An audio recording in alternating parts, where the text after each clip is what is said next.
And there appeared a great wonder in heaven, a woman clothed with the sun, and the moon under her feet, and upon her head a crown of 12 stars.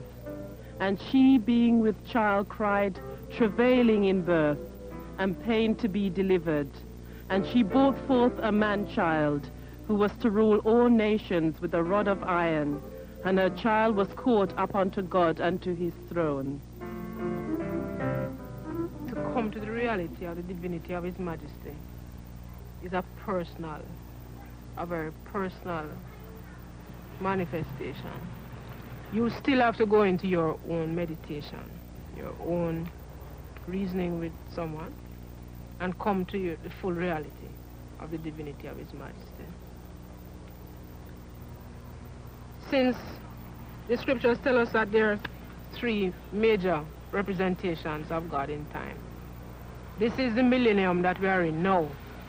And this is the last time that we are seeing a manifestation of God before the fulfillment of the prophecy. We have Adam, we have Jesus Christus, and we have His Imperial Majesty.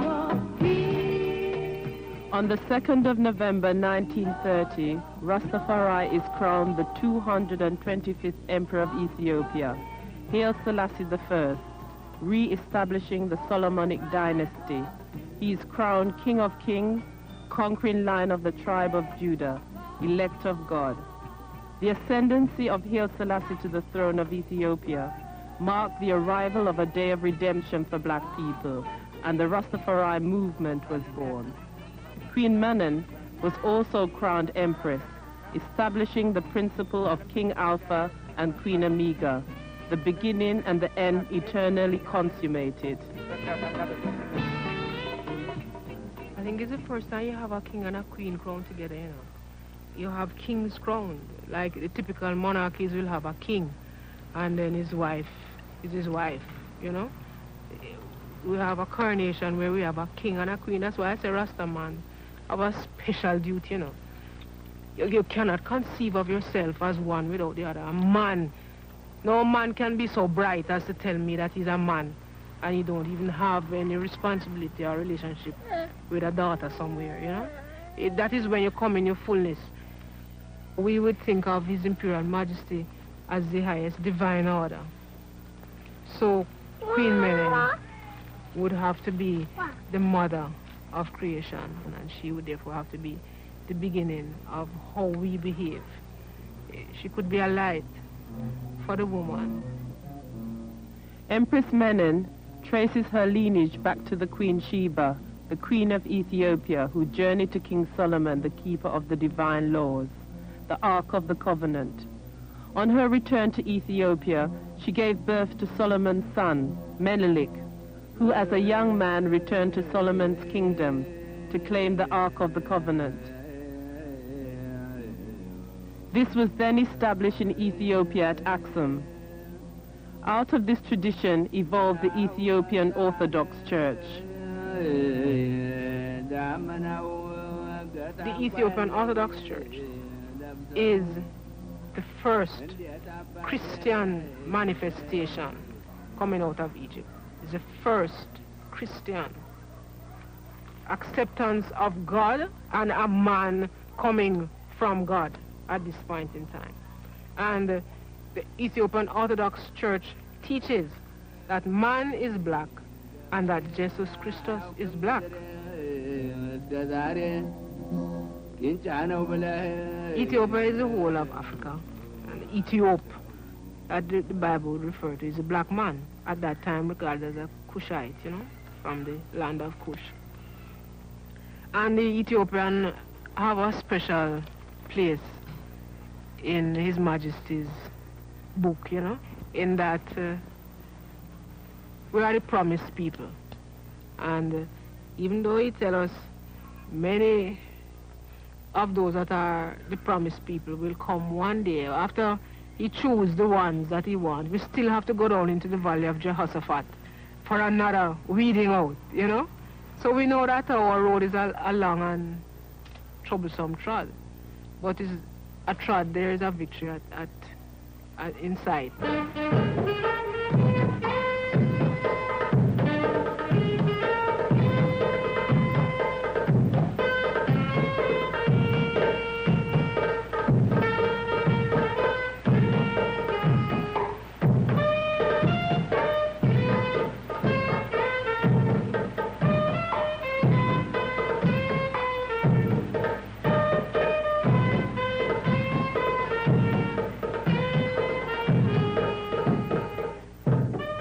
When a woman put on her dread, it's with deep thought. A woman don't just dread. She don't just stop comb her hair. If you get up one day when you're 23 years old and say to yourself, well, I'm going to dread, that is a threat to society. It is a threat whether you are a working class woman or a middle class woman, and unfortunately still in the Caribbean here, we have to talk about class distinctions because they exist. It's a reality.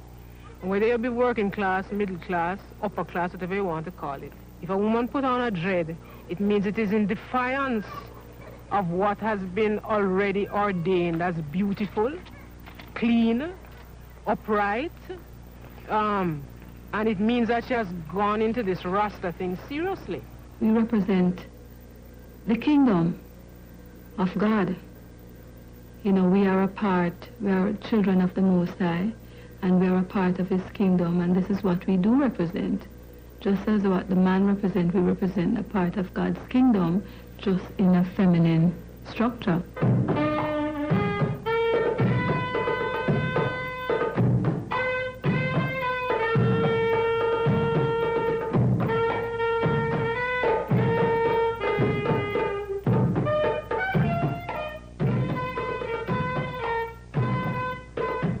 Long time. I've always been a very spiritual person, right? I've always been going to a lot of churches from I was very small, you know. And then I started to do a course at the School of Dance, which was a diploma course. And I remember them taking us out into the field, you know. We went to different, as they call it, subcultures. Eventually now they took us to some Bingy brethren. I remember when I went home now, afterwards I said, well, I wondered, you know, I said, how come the society is fighting these people and yet everything the brethren were saying was true, understand? And then after that I started to look in and, you know, look and keep reading and stuff, and then I met my children's father and he invited me to a meeting, and from the first day I stepped in I realized that yes, this is really where I'm supposed to be. That was about the late 78, early 79. But all I know is that it seems to me now that a lot of people then, a lot of young people then, were starting to cite, you know, about that time.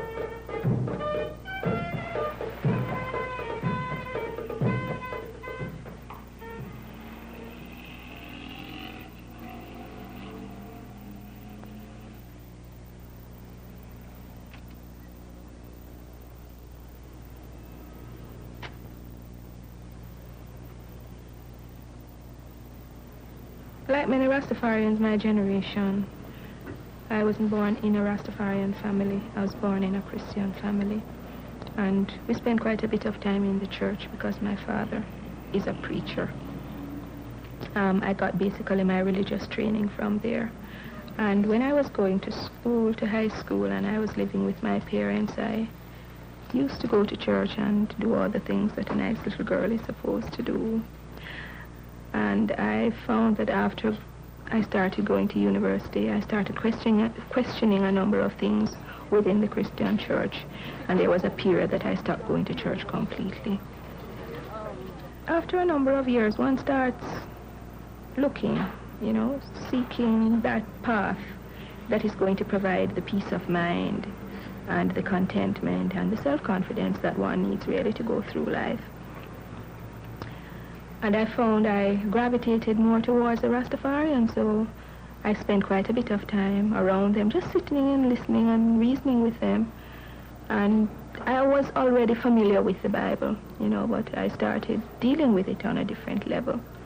And then the natural progression took place.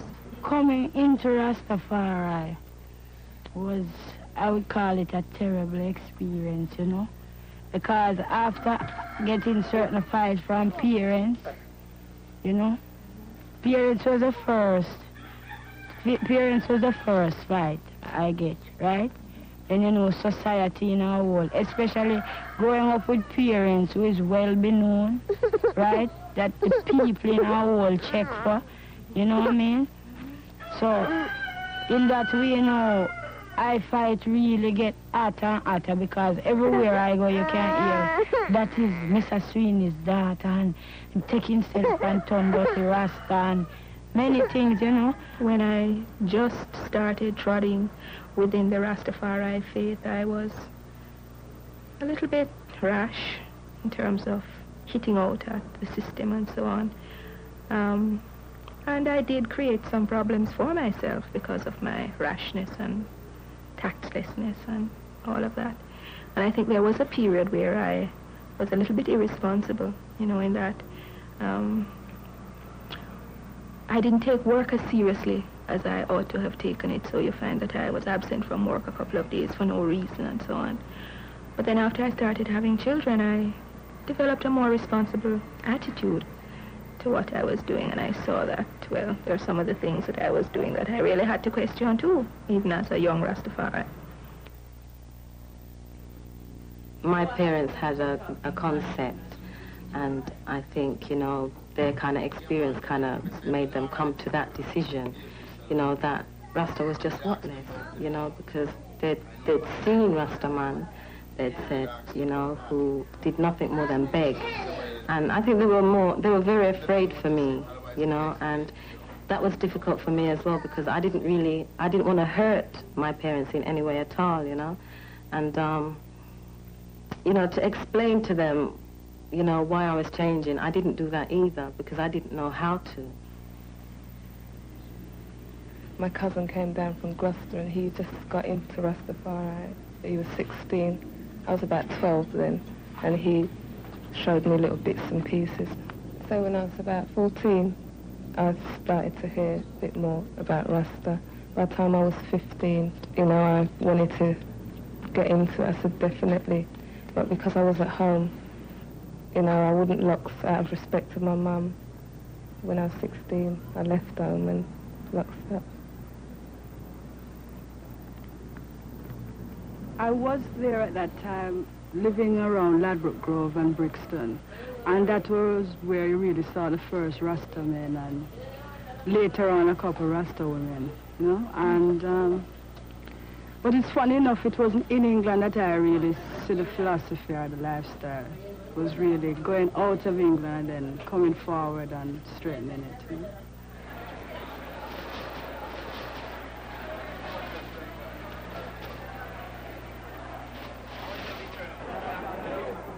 It was love that drew me to them.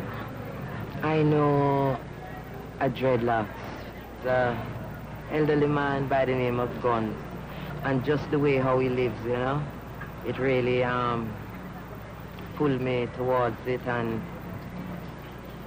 I think it was right.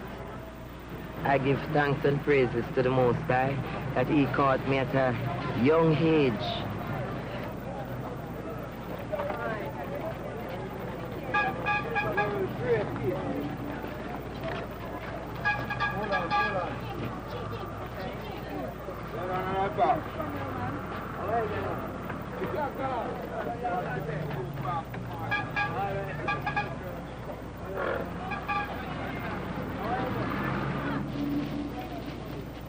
I was born in the ghetto, and I grew up like any youth now you could know in the ghetto. So those experiences teach me knowledge.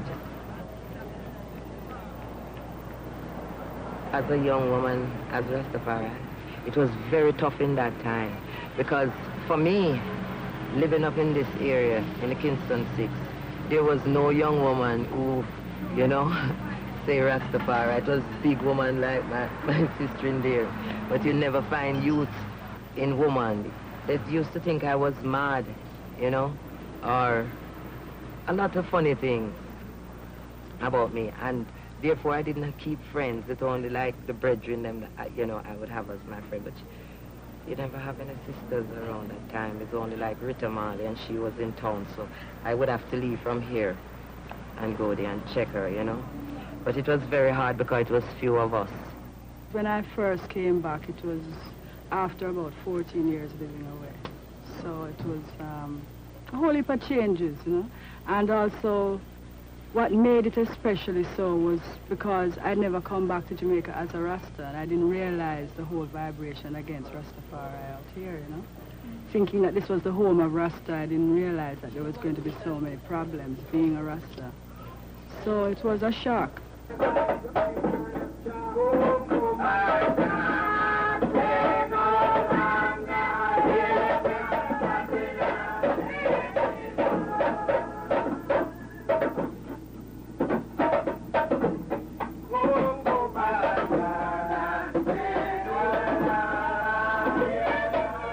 I went into this yard where Rastas live and rent a room there.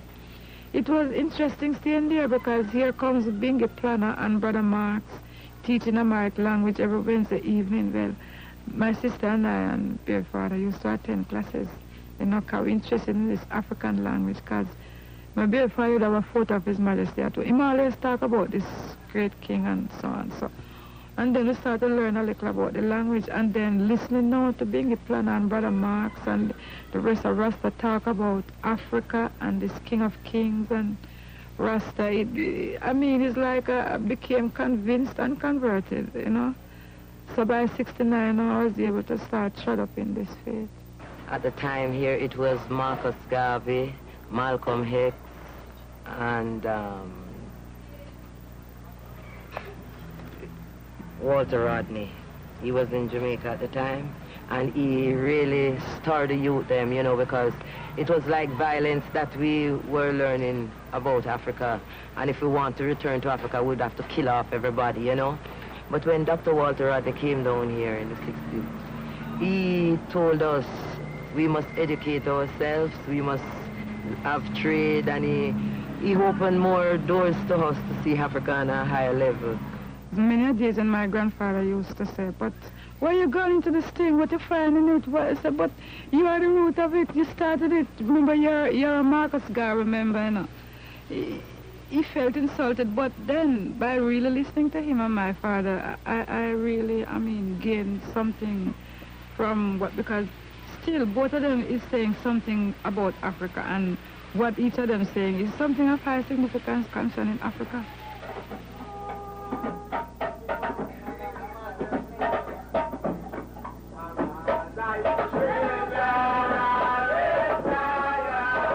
I think that being a Garveyite, it really links one up within certain realms to become a Rasta, you know, and being a Rasta is a prophetical word. The woman in the Rasta movement of the 30s, the early 30s, early 40s, you hardly saw her. When I was very young, you could never see a Rasta woman out on the street in Lux. You never saw that. So you never even thought to yourself that there was in fact a Rasta woman. That kind of thought don't go through your head. It's just Rasta man and these horrible things that you see in front of everybody, afraid and screaming. A product of course, the 50s uprising and the fact that, you know, government said if you see one, kill the other one.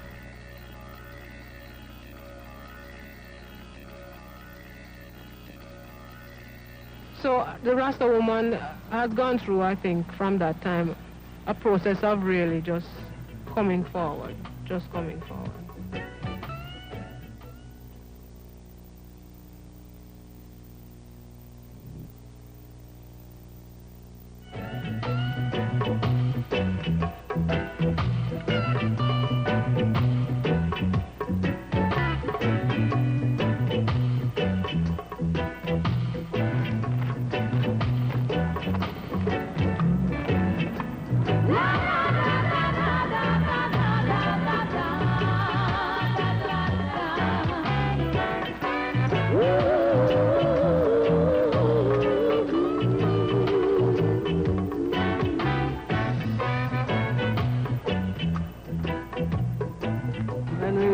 in the front of the wall. We suffer a lot down there with the Babylon and them, like the police and the soldiers, them and the Mr. Blinago, all of them, man, that don't question, man.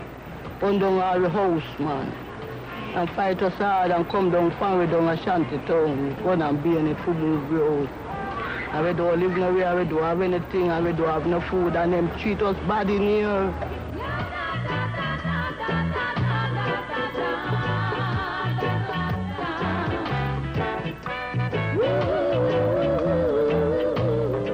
The woman them suffer, them don't have no clothes, them don't have no food, and them don't live no convenience. We like bathroom and toilet, just like how you see here, just like a shanty same way, like how you see here. So we live because the government never provide anything for our Rasta. Government said them don't business with me. Anyway, it's 2 or 3 Rasta, put them in the police station and them treat us bad and them fight us hard. Them kill some of us, you know, kill some of the Rasta man them. And fight down our daughters and trim off all the wool and all those things, especially when you hear the politician time coming on. And you don't go vote for them fight us very hard, man.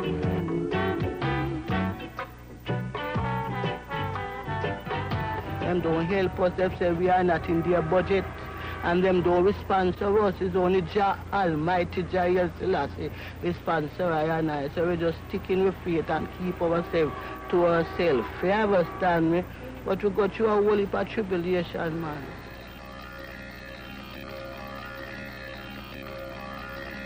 It's the same fight Marcus Garvey would have, you know, where black, try and show black people, say, you're black and you're African and what it means to you right inside of your heart. Not just the color of your skin or maybe the clothes you have on. So I feel, say, the society will give the woman, I really feel society give the woman a harder fight than the man. Those days, I'd say, boys, was like a horrible tempest because everywhere you go, some people want to lift up the clothes to see if you're wearing underwear, and people threaten you could walk on the street, but sometimes we have to walk because we can't pay bus fare. Black woman, like you struggled long. Your trouble is like one bad road, and when the heaviest road. To be someone to belong, will keep clearing your mind under half furlong. Don't give up now, just pray for strength now. You are dedicate my song. La da da da da da da da da da la da da.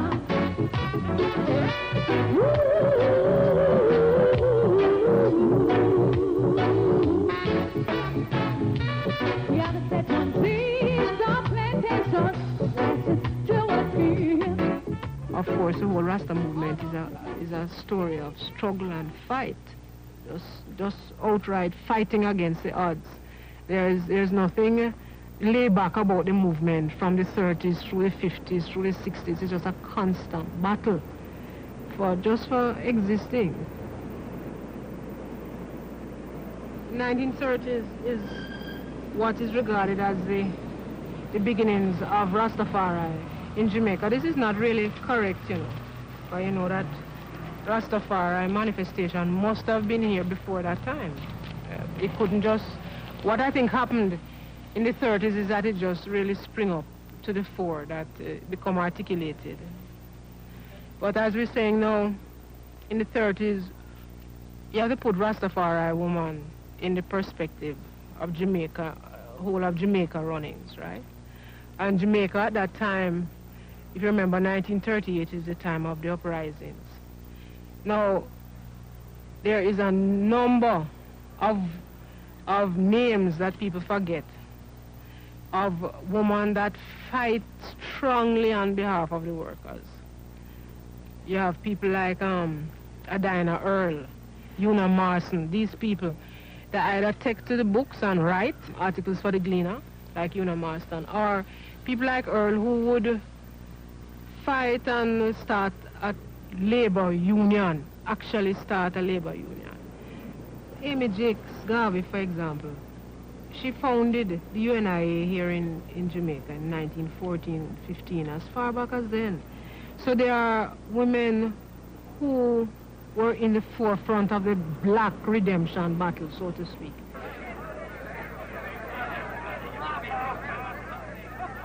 In 1938, when the brothers were fighting on the waterfront and the Union strike, there were daughters there, you know, and those daughters were supportive of the man's struggle because it affected them as well. They'd feed them and make sure that things go on at home as usual. Now, what I'm really trying to say is that the Rasta woman is no different in this situation.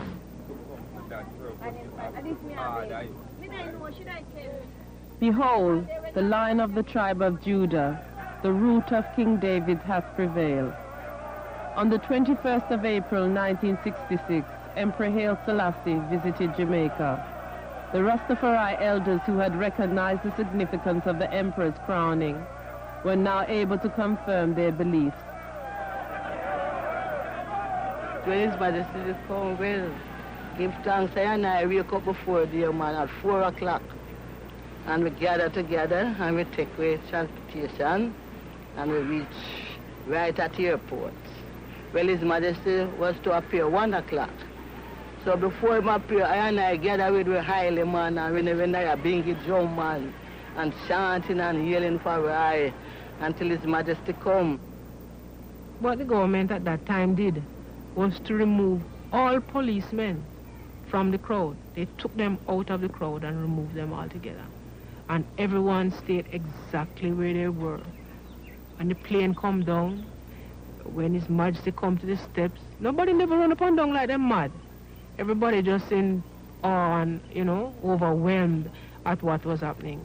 So everything was orderly. And, you know, so I say His Majesty's visit was very important for the movement because it gave the movement the strength that it needed, the little push that it needed to see that what Rasta was talking about all this while was really true. Well, for me, it wasn't an historical arrival. It was more a spiritual one, so I would talk for myself. It was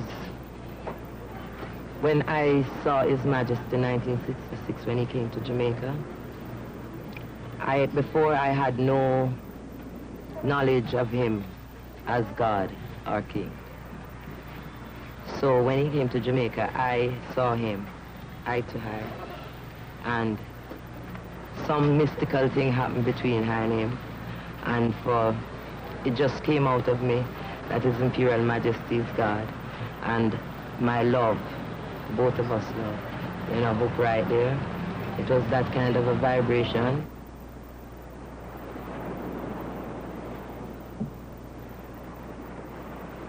A lot of leaders of the Rastafari movement at that time were able to meet him personally and speak with him. And it is this that we have in our history, you know, that we can know that what we believe in is really true and really correct.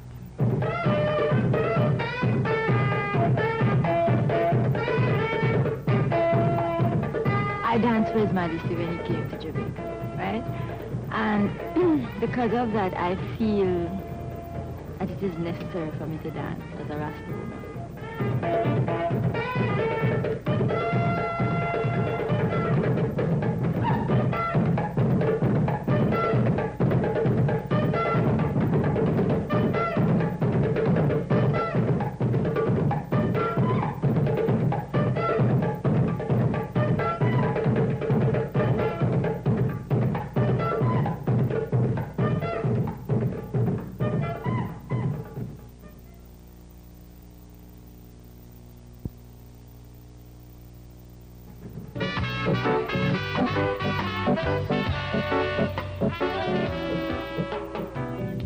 With the migration of Caribbean people to Britain and the emergence of black communities, Rastafarian ideas soon became a part of the culture that began to develop.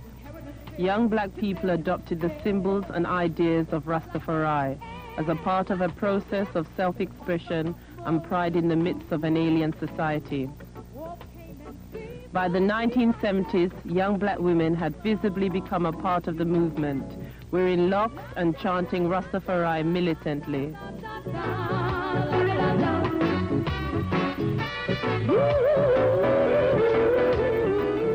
Reggae music was to become an important means of popularizing the Rastafari doctrine. The players of instruments and singers like Judy Mowat became for many a source of information and inspiration. To you I dedicate my song. Yeah. La da da da da da da da da da la da da da.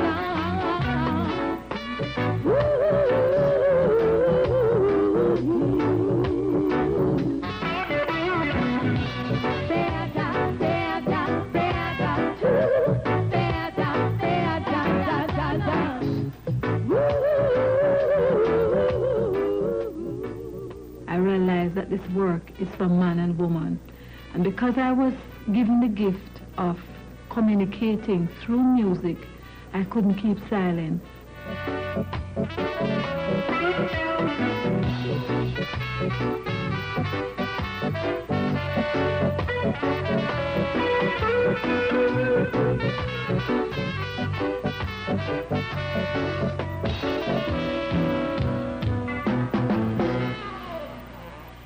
The first song I did was, I had wrote this song, Why Treat Us Inhuman Just Because We Are Woman?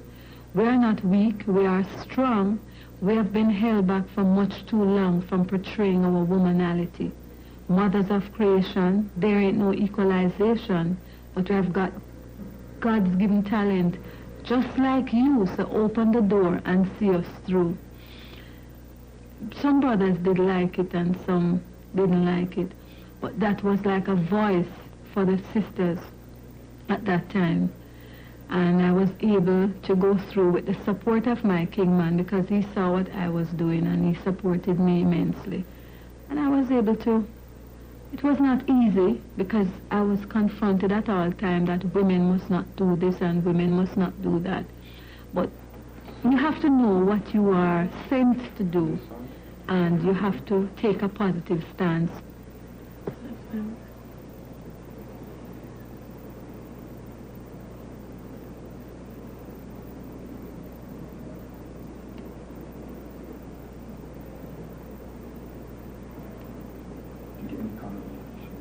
There's daughters out there doing things, you know. There's daughters out there because they've seen the need to progress. And even greater still, they've seen the importance of having children means to, you know, to provide a future, to provide security. You know, they've gotten up and they've decided to do something with their lives. Yeah, let's look through it. What's the that last page? Hold on, let's see where it's going to fit in with this. Now, that's the front cover. Like that. So, that's going to be on that cover. Okay, let's see the inside page.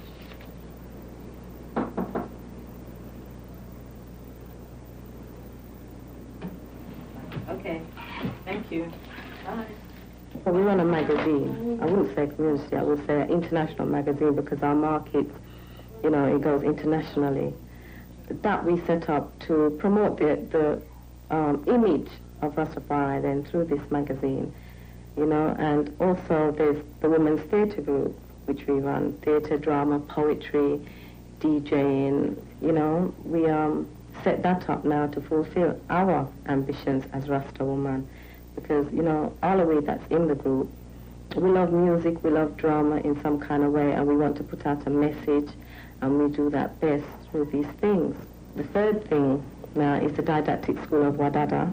Infant Ethiopia, S for fruit, G for coffee, H for history.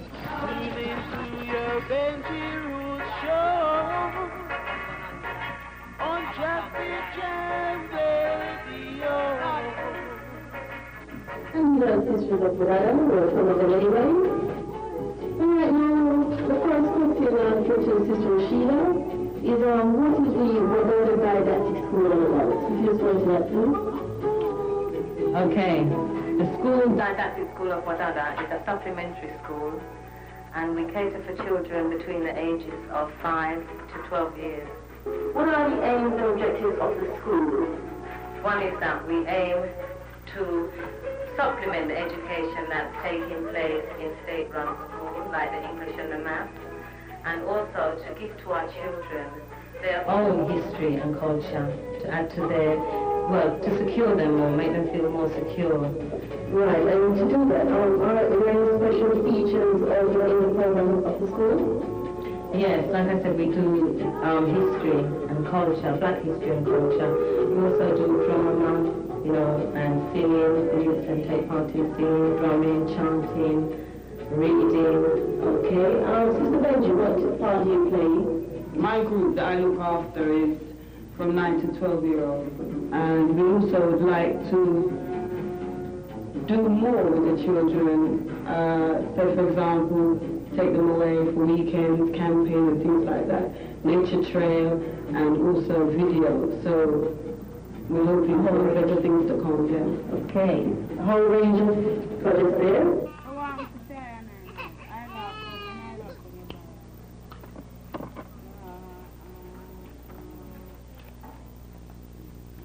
I've always seen a different way of educating children. And for years I did try to organize something for Rasta youth or any other youths who would be interested. But again, finances got in the way and it just never ever came together. Finally, last year I eventually capitulated and sent them to a government school. And after a certain amount of problems, because they're not willingly taking in Rasta children into the schools.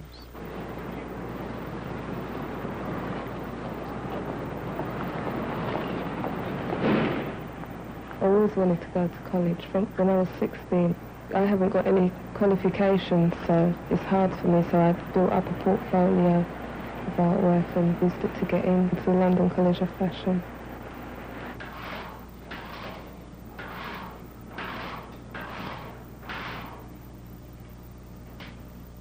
I used to draw my models with locks, because in my other college it was a bit freer. My teacher was different.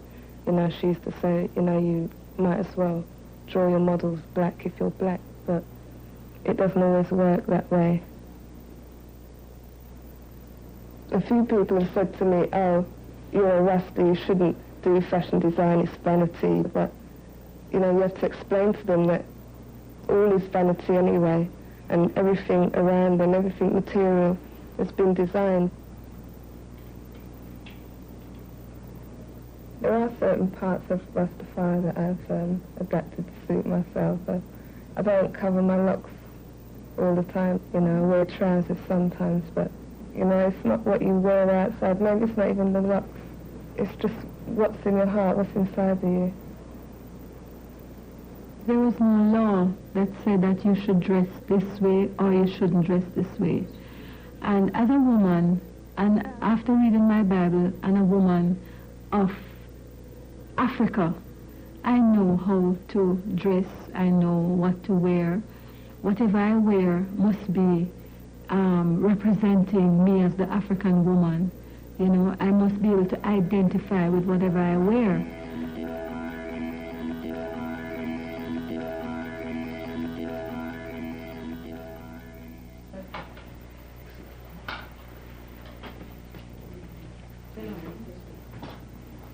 One of the things with Rasta woman, she used to stay home, you know, like in the 60s, even in the 70s. She just used to stay home and look after children, and the man would go out and so. But the family business have been broken down a little. She comes out because the economic problem. She have to come out and work. Thank you, Lord of Lords, the conquering Lion of the tribe of Judah, elect of himself, Jah, Rastafari. Thank you for this food and everything else. Thank you for my mother and my father and my brothers and my sisters, Jah, Rastafari. And please help the poor and the needy, and help everything to grow nice and strong. Jah, Rastafari, Selassie.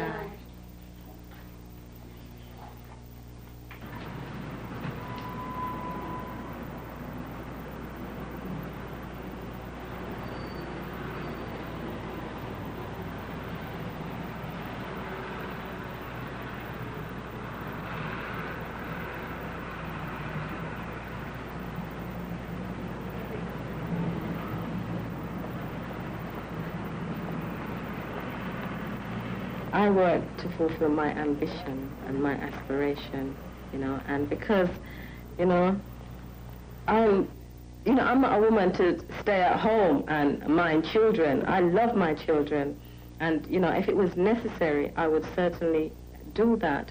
But because I believe so much in progression for the Rastafari people, you know, because we need a lot, and we have a long, long way to go. And the man, them cannot do it on their own, no matter what they might think. Them cannot do it alone, you know, because even the emperor quoted in one of his speech, you know, what's the use of us educating the girls if all they're going to do is get married and tend house? Shouldn't they just go and get married and tend house instead of being educated? Because then all that education is wasted and they cannot contribute anything to their community.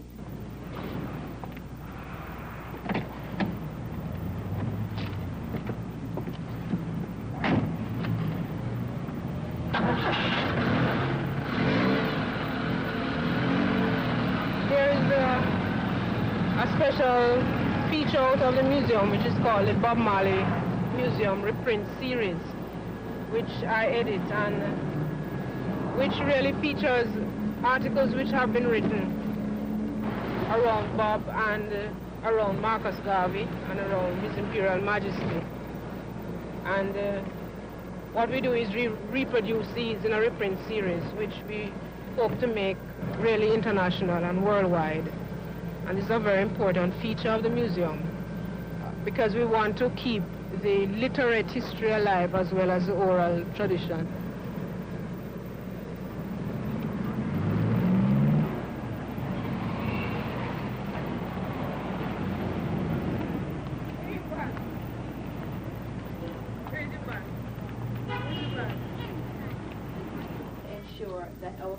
People have preconceived ideas of what Rastafarians are without really knowing or having interacted with any of them. Let's focus a bit on this one.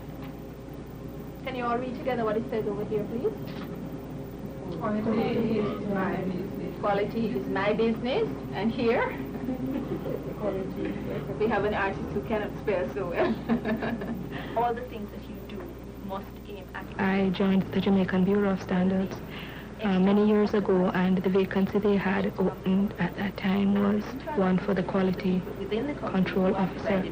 But after a while I realized that there wasn't much scope for growth in an organization like that. The fact that I was a Rastafarian and the way people felt about Rastafarian, especially in government organizations. So I decided to leave the organization after 4 years and launch out on my own. My desire is not really to go out there because I know the treatment. Whether you have education, yes or no, right? You get discriminated, people have all quality things. So to be at peace with myself and my job, I prefer to stay within my gates, right? And I see we are in Jah, through such a works, Jah provide for I and I eat, live, and sleep. I read through I and I works, so I and I do what I and I own. Yet I still do underrate a daughter who have to go out there and do it. You see, probably that is the only way of achieving something. It was difficult for a Rasta woman to be employed within the society. We were like castaways of the society. So we had to provide self-help projects where we could earn some money for ourselves, to support ourselves and our children. So Jah created man in his own image. In the image of Jah, he created him. Male and female, he created I and I. From 61, I know my king man until now. From I and I come together as the two sons and daughters and healing Rastafari. And from you know is one king man alone who is well married. In the sight of King Alpha and Queen Omega, we don't have to go to the past. Because when we live as man and woman, and king and queen in King Alpha's side, and it please Jah, we are well welcome. Because we live forever and forever, which is one King Alpha and Queen Omega. We're well married. The role of wife within Rastafari now is a very positive role, you know. It is, and it's the most vital role, you know, for the survival of Rastafari itself. You know, the woman, she must know her, when she knows her true worth and her true self, you know, she's a good wife. And a good wife, you know, it don't just mean to do everything, you know, she is told as it is told, because, you know, you should never do anything you cannot justify to yourself and most of all to Jah. It is not some European fiction that people get married, or that a man has responsibility for his children and his woman, you know. What might be European about it is the extent of how the person sees themselves as property of the other, along the British lines, in terms of the woman being totally the property of the man. They are just going back to the African tradition, because in fact, woman and man grow together as a natural manifestation of what God would like. The Rasta woman is in a unique position right now in the 80s. She has reached a stage now where she's able to manifest all those dreams that maybe she's been having all this while.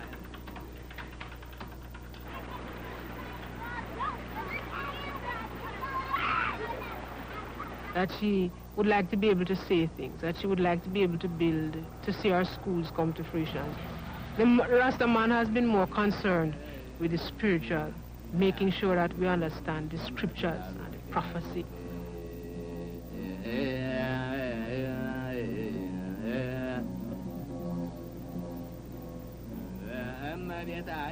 The Rastafari woman, she's fulfilling the fulfillment of Queen Omega, because Empress Menen was a total person. And this is how I think a lot of Rasta women would like to see themselves. Probably one of the most important understanding is that the woman really comes to see Jah through Jah manifestation, Son of God, the man. It's only nowadays that you will hear man and man reasoning and suggesting that maybe a daughter can come to see the fullness of Jah in our own time and through our own strength. I recognize and acknowledge the kings of kings. And it did not stop there. Acknowledging His Imperial Majesty Emperor Haile Selassie I, he has took me to a higher level where I acknowledge God in all things. Whoa, Jah, whoa, Jah, let the sisters walk with thee. Whoa, Jah, oh, Jah, let us communicate with thee. In these times, this struggle we see, temptation, frustration, desolation is a haunting our key. Temptation, frustration, desolation is a haunting our key. Little children, little babies to feed. Oh, Jah, we're always in need. Show us the light to do everything that's right. Help us to fight when the brothers, they're out of sight. So,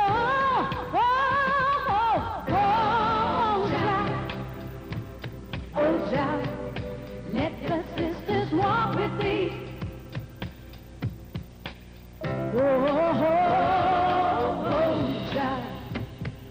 Jah, let us communicate with thee.